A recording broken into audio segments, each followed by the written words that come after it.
the real reason why you blow so much money on stupid pieces of gear you sell quickly, and the top 5 lies that are told about bass technique. Metal Bass Monday.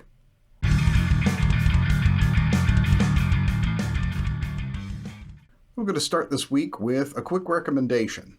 It's kind of funny that a lot of times it's the old guard and the old dogs that show that they can not only learn new tricks, but can teach the youngsters a lesson once in a while. I definitely recommend the new Flotsam and Jetsam album. It's produced and engineered well. It's got some great sounds in it, if that's one of your big high water marks for listening to things, which always seems to be these days. But some really great songwriting, and these boys are still pissed about something. So some good angry stuff, really well composed songs. I enjoyed it. I think it's one of their better ones, and it's well worth a look, especially if you want a modern take on the original thrash style. They're definitely doing it. Good performances all around. Well done, gentlemen. For patrons, definitely going to be finally getting that live stream up, and I wanted to get with you guys separately. I did some stuff that I wanted to cover with you here on the channel, but I've got some other composition things and some updates coming. I also wanted to give you a little sneak peek as to what's coming up with the new podcast with myself and Alfie. That's going to be debuting real soon here. If you haven't heard the news on that, Metal Bass Monday is going to kind of branch out, but into a metal-specific channel. We're going to cover things that'll be everything from some bass things, opinions on music, overlooked things, the history, downloading, digital rights, the industry, where metal is now, tons of different topics. I think it's going to be a good time. And if you've seen Alfie's channel, Which Bass, you know he's a great presenter and he's a lot of fun to talk with. So it's going to be well worth checking out. So if you want to get that and a new lesson I have coming up for you guys, Patreon links are down below. Patreon, subscribe, star. And thanks to everybody who's helped keep things afloat and everything. I'm definitely trying to push more content and things, and that's going to definitely start bleeding over to the Patreon accounts here real soon.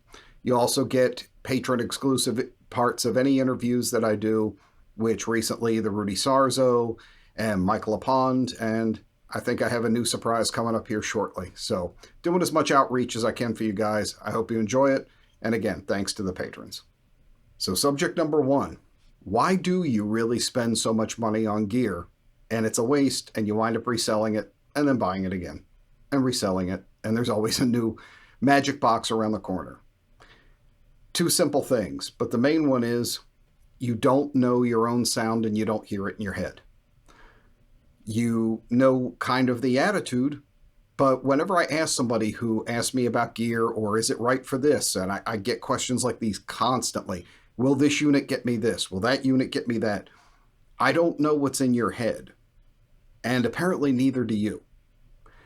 You haven't defined your sound, so if you already know in your head really what you're after, then when you listen to these demos and things all over YouTube, you'll instantly recognize it. You'll go, oh, that's that sound. That's that thing.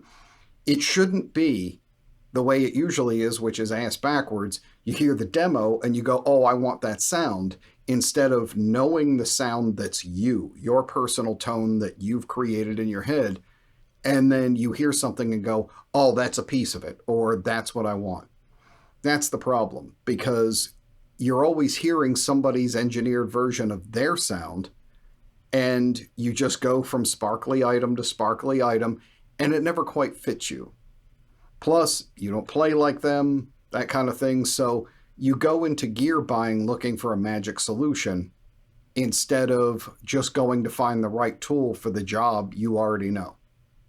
Figure out exactly what it is that you want to sound like, not somebody else.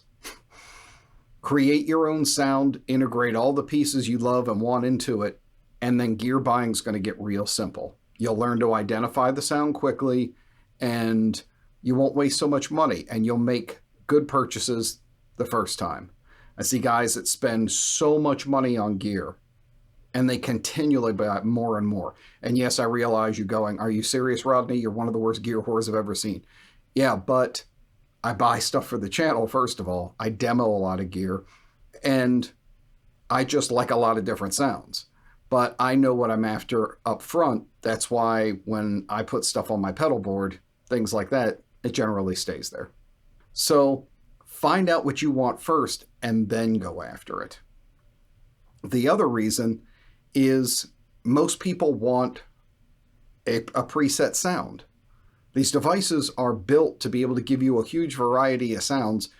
You have to sit and learn how to EQ, what these things mean, how to figure out, well, if I add presence, what is that really doing? Oh, it's upper mids, and that means I'm going to start hearing less bass. Or what frequency is the bass set at, and what does that mean? What am I going to get by boosting it? A lot of times I'll see guys that just twist a few knobs. They bought the new cool whatever overpriced box it is. They flick a few switches, or they start asking for presets, and then when it doesn't instantly give them a magic sound, they dump the unit. And then they'll hear it somewhere else and go, oh man, how come I didn't get that sound? I should buy it again. And then they just keep doing this thing. There's not a lot new under the sun.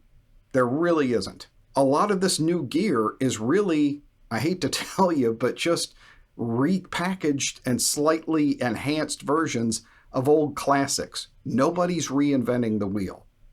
If you think I'm wrong on this one, hit me up in the comments and we'll go to the wall on this one. I've been screaming about this one for ages.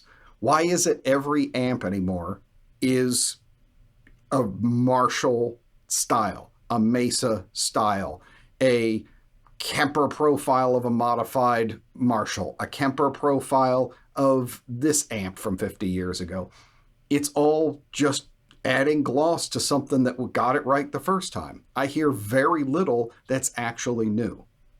If you want to hear proof of this, hit here on YouTube and look up a demo a guy did in between the Boss SD1 boost pedal. I've been using this for ages. It was huge in the 80s. Steve Vai, Warren DeMartini, like all the shredder guitar players were known for using this pedal. And then it became passé. Everybody had to have all these boutique versions, blah, blah, blah. But he does a comparison between the SD1 and the Fortin Grind, one of the really sought-after, highly revered modern pedals. And don't get me wrong, I've actually met Mike Fortin, great guy, he does great work. But it's still based on these type of things. The guy did a shootout between the SD1 and the Fortin Grind, and they're nearly identical.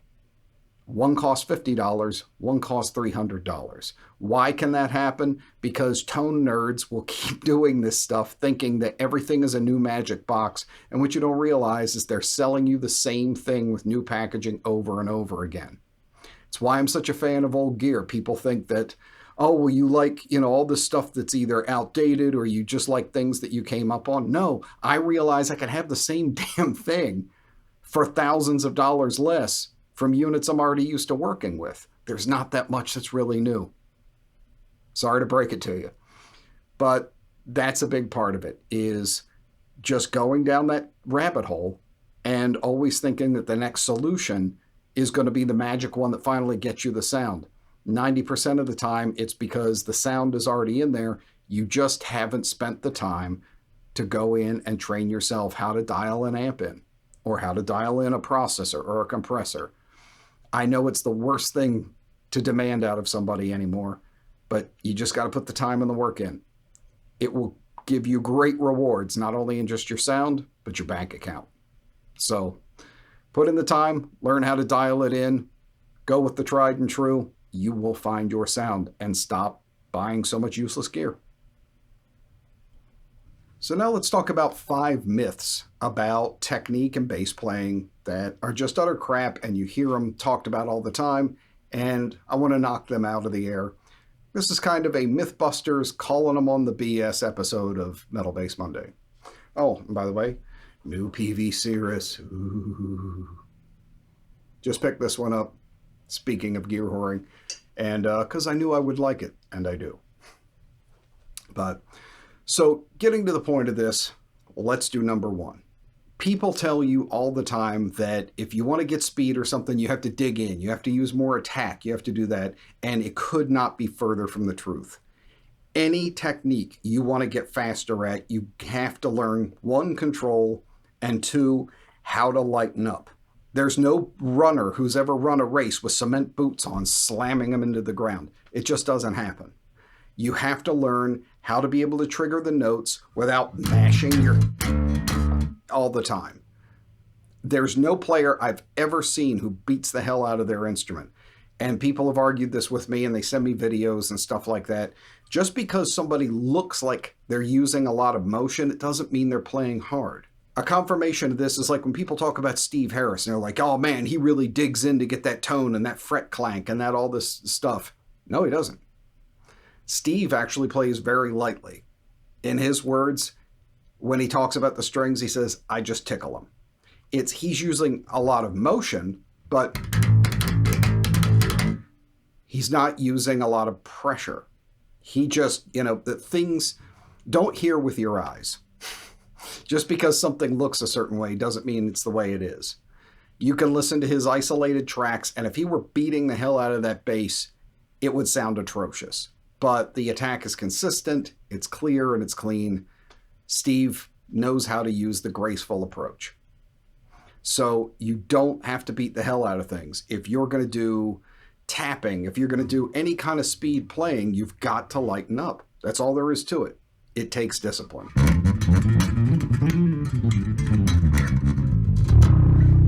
There's no way to do that going, it's just, no, it doesn't happen.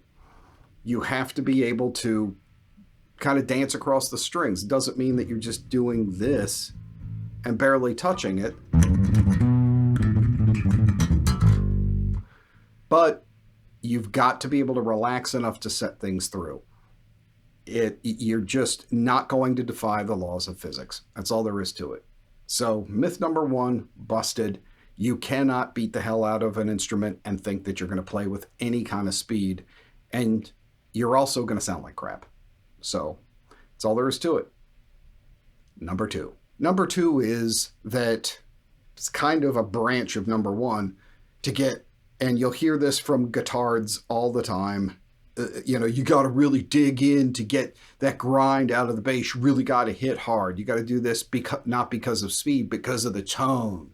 It's all about the tone. No, it's how you set up your bass, you idiot. And I don't need to get tendonitis just in some kind of macho man contest here. Just learning how to set up your bass, which these guys don't know how to do, makes a tremendous amount of difference in how your bass comes across. Half the time that these guys aren't getting definition is they work against themselves and then try and compensate. They put these god-awful massive strings on their bass so that, they're hitting subharmonics that only whales can hear. And then they go, hey, how come I don't have any aggression on top or any attack when they're using these, just massive macaroni noodles for strings? And then their actions also way the hell off the fingerboard, so they're not getting any reflex or any fret whack out of it. That's why you're doing everything possible to mute the thing and then want to dig in to try and do what would happen normally if you just set up your bass correctly. So to prove this and demonstrate it, I've got the action set a little higher on this bass than I would usually do. So I'm just going to play the open string at the action level that it's set now. Check it out.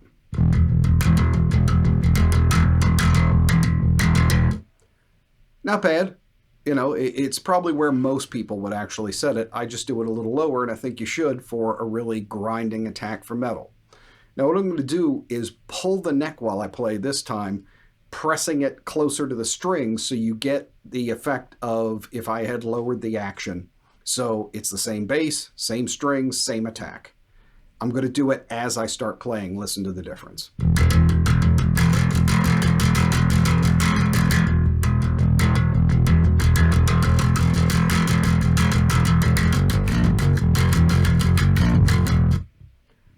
Big difference. You hear a lot more grind, a lot more aggression, a lot more rip and tear out of it. All you have to do is lower the strings. That's it. And then that goes hand in hand with being able to lighten up on your attack.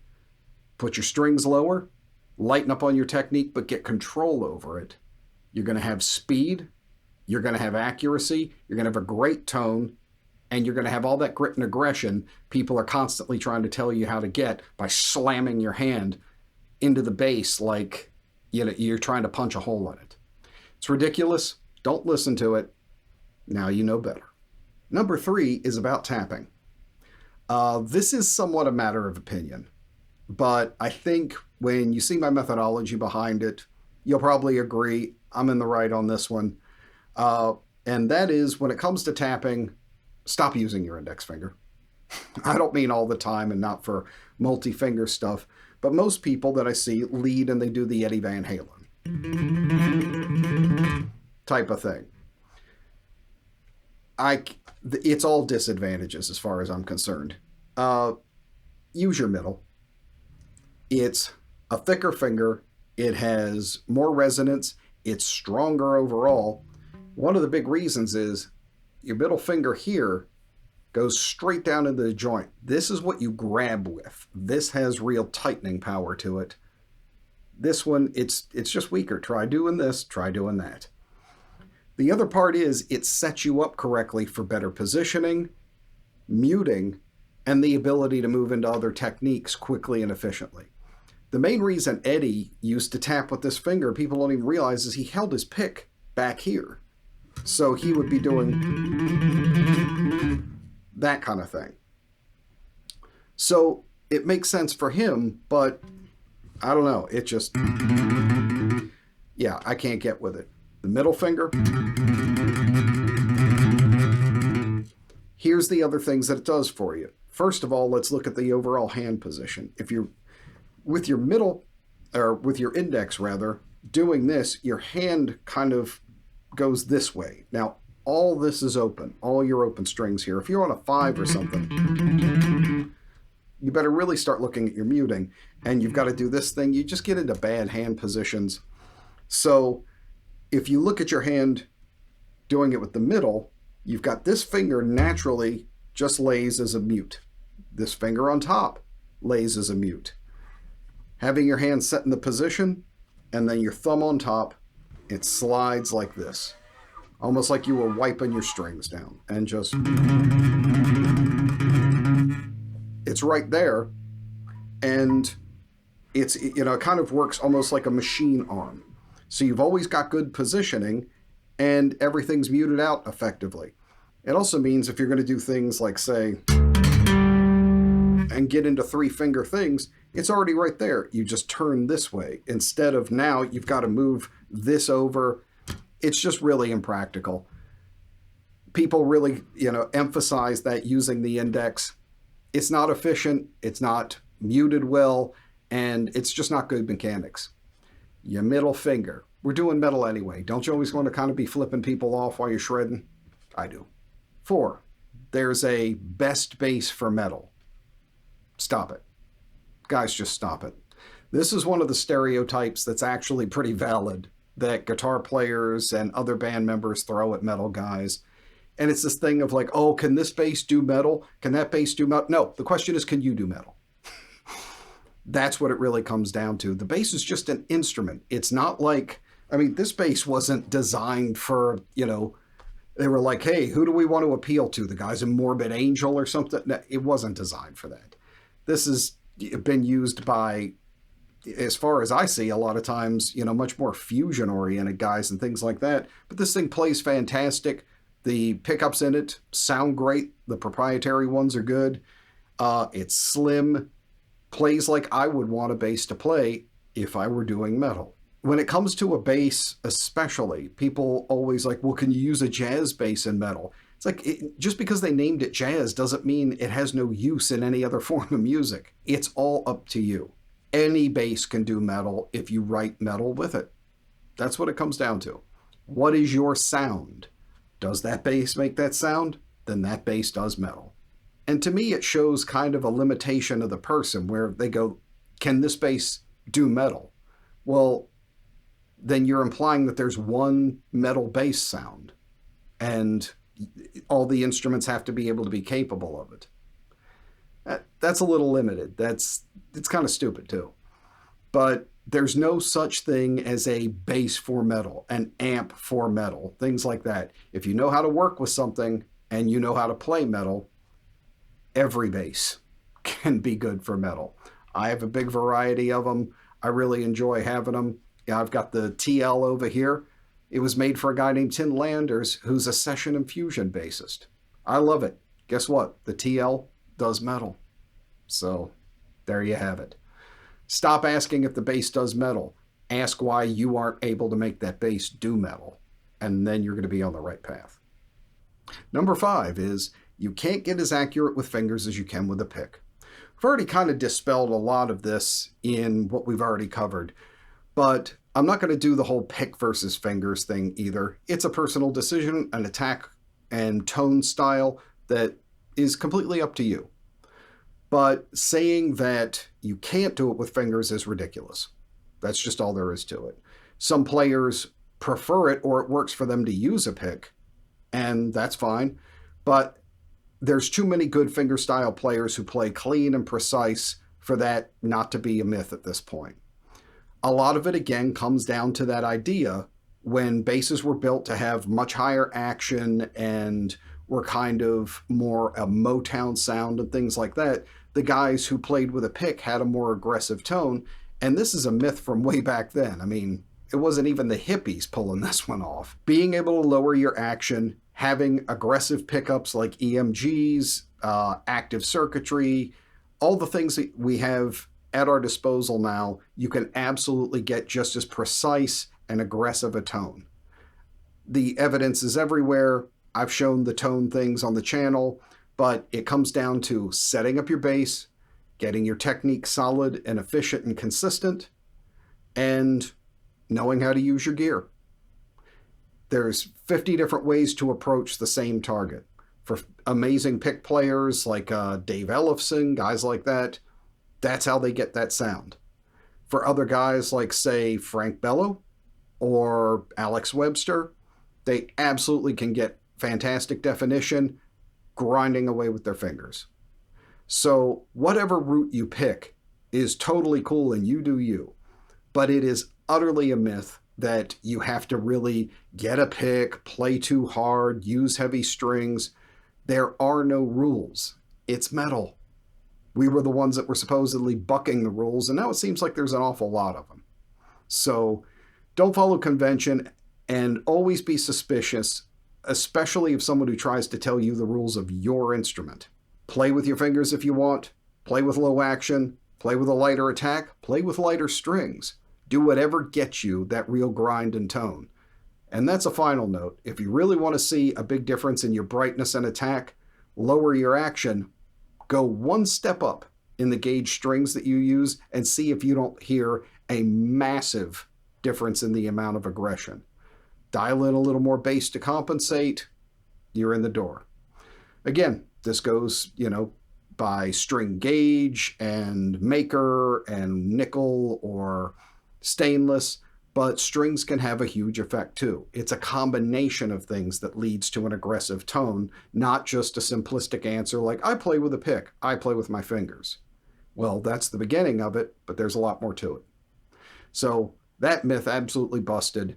You can get just as aggressive, articulate, and precise with your fingers if you just practice and if you know how to dial in your tone and dial in your bass. So I hope this cleared up a few things, and let me know. Do you agree with these topics? You better, because I'm right. And if so, or if not, as always, let's keep the conversation going on down in the comment section. I always enjoy hearing you guys' feedback and throwing the ball around and seeing what you guys have to say. So that wraps it up for this one. As always, I appreciate you being here. Thanks again to my patrons, and I will see you on the next one.